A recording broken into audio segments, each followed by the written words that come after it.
8. How does one lead a rational life in an irrational society? By Ayn Rand. I will confine my answer to a single fundamental aspect of this question. I will name only one principle, the opposite of the idea which is so prevalent today and which is responsible for the spread of evil in the world. That principle is, one must never fail to pronounce moral judgment. Nothing can corrupt and disintegrate a culture or a man's character as thoroughly as does the precept of moral agnosticism, the idea that one must never pass moral judgment on others, that one must be morally tolerant of anything, that the good consists of never distinguishing good from evil. It is obvious who profits and who loses by such a precept. It is not justice or equal treatment that you grant to men when you abstain equally from praising men's virtues and from condemning men's vices. When your impartial attitude declares, in effect, that neither the good nor the evil may expect anything from you, whom do you betray, and whom do you encourage? But to pronounce moral judgment is an enormous responsibility. To be a judge, one must possess an unimpeachable character. One need not be omniscient or infallible, and it is not an issue of errors of knowledge. One needs an unbreached integrity, that is, the absence of any indulgence in conscious, willful evil. Just as a judge in a court of law may err when the evidence is inconclusive, but may not evade the evidence available, nor accept bribes, nor allow any personal feeling, emotion, desire, or fear to obstruct his mind's judgment of the facts of reality, so every rational person must maintain an equally strict and solemn integrity in the courtroom within his own mind, where the responsibility is more awesome than in a public tribunal, because he, the judge, is the only one to know when he has been impeached. There is, however, a court of appeal from one's judgments, objective reality. A judge puts himself on trial every time he pronounces a verdict. It is only in today's reign of amoral cynicism, subjectivism, and hooliganism that men may imagine themselves free to utter any sort of irrational judgment and to suffer no consequences. But, in fact, a man is to be judged by the judgments he pronounces. The things which he condemns or extols exist in objective reality and are open to the independent appraisal of others. It is his own moral character and standards that he reveals when he blames or praises.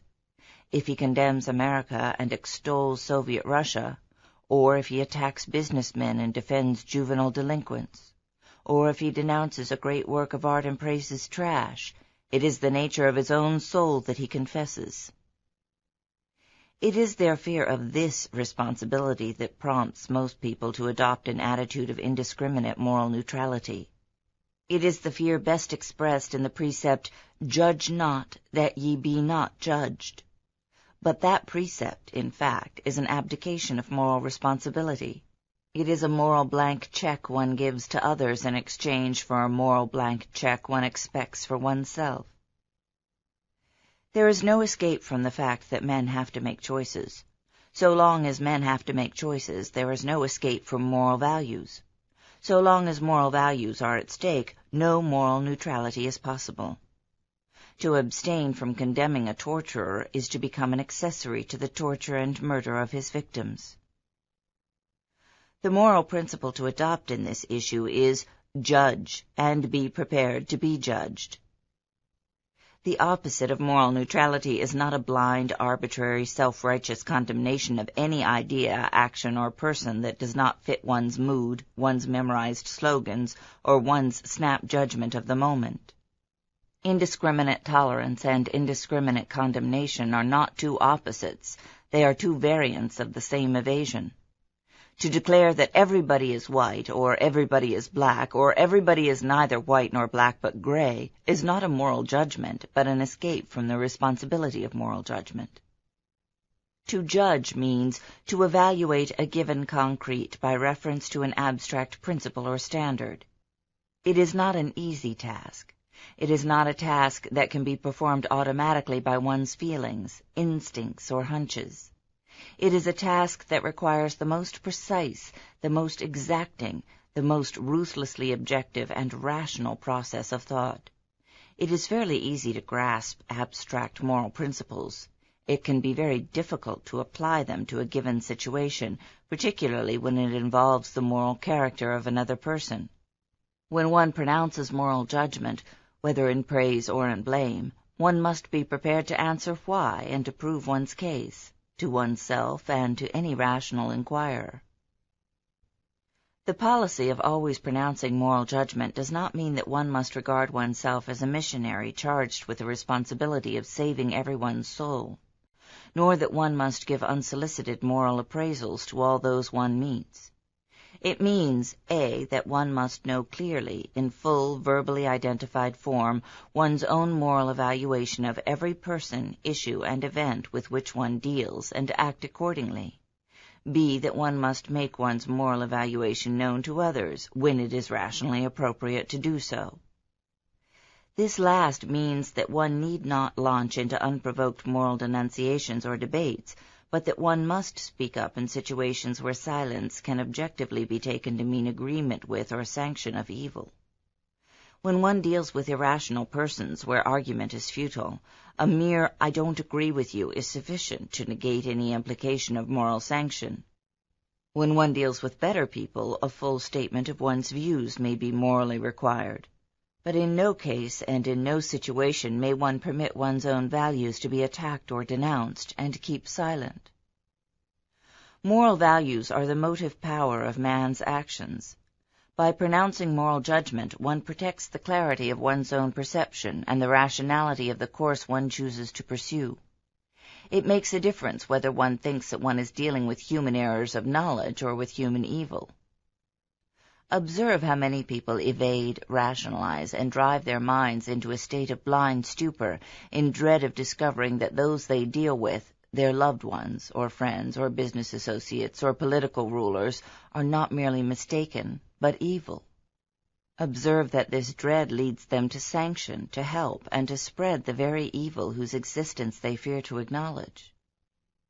If people did not indulge in such abject evasions as the claim that some contemptible liar means well, that a mooching bum can't help it, that a juvenile delinquent needs love, that a criminal doesn't know any better, that a power-seeking politician is moved by patriotic concern for the public good, that communists are merely agrarian reformers, the history of the past few decades or centuries would have been different.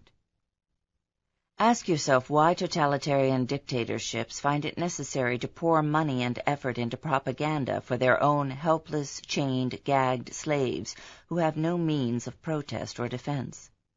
The answer is that even the humblest peasant or the lowest savage would rise in blind rebellion were he to realize that he is being immolated, not to some incomprehensible noble purpose, but to plain, naked human evil. Observe also that moral neutrality necessitates a progressive sympathy for vice and a progressive antagonism to virtue. A man who struggles not to acknowledge that evil is evil finds it increasingly dangerous to acknowledge that the good is the good. To him, a person of virtue is a threat that can topple all of his evasions, particularly when an issue of justice is involved, which demands that he take sides. It is then that such formulas as "nobody is ever fully right or fully wrong," and "who am I to judge?" take their lethal effect. The man who begins by saying, "there is some good in the worst of us," goes on to say, "there is some bad in the best of us," then, "there's got to be some bad in the best of us," and then, "it's the best of us who make life difficult. Why don't they keep silent? Who are they to judge?" And then, on some gray, middle-aged morning, such a man realizes suddenly that he has betrayed all the values he had loved in his distant spring, and wonders how it happened, and slams his mind shut to the answer by telling himself hastily that the fear he had felt in his worst, most shameful moments was right, and that values have no chance in this world. An irrational society is a society of moral cowards, of men paralyzed by the loss of moral standards, principles, and goals. But since men have to act, so long as they live, Such a society is ready to be taken over by anyone willing to set its direction. The initiative can come from only two types of men, either from the man who is willing to assume the responsibility of asserting rational values, or from the thug who is not troubled by questions of responsibility. No matter how hard the struggle, there is only one choice that a rational man can make in the face of such an alternative. April 1962.